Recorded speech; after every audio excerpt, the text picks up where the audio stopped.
Some historical events seem so outlandish that they even cause astonishment when talked about. Such is the case with the dance epidemic that occurred during the Middle Ages.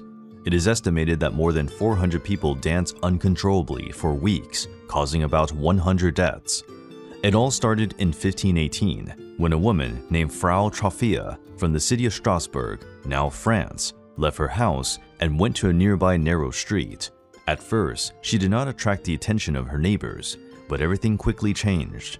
Frau Troffea simply began to dance alone in the street without any music. The strange behavior caused people to stop their business to observe that intense dance. Many mocked the solitary dancer for their amusement, but days passed and Frau Troffea continued to dance without a break to eat or sleep.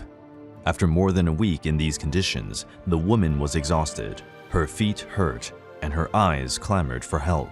Contradicting any common sense, other people began to dance around Frau Troffea. The growing number of citizens soon reached 400 out-of-control dancers. To make matters worse, some musicians started playing instruments to get change from the dancers. A poem taken from a chronicle at the time describes that women and men danced and jumped in the public market, in the alleys and streets, day and night until the disease finally passed.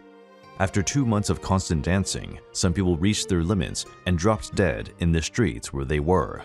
However, others continued to dance around the bodies lying around, causing a real nightmarish scene.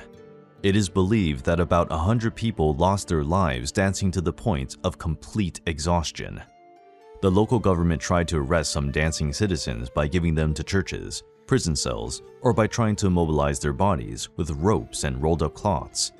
The Strasbourg dance epidemic was progressively contained and eventually ended. But more cases, on a smaller scale of this epidemic, were recorded in other cities of medieval Europe. To this day, there is no concrete explanation. The theories of the time included demonic possession and overheated blood, which would cause fever and hallucinations, a condition now called hyperthermia. Current theories believe that there was a mass hysteria where people simply gave in to their instincts, something we hope not to see repeated today.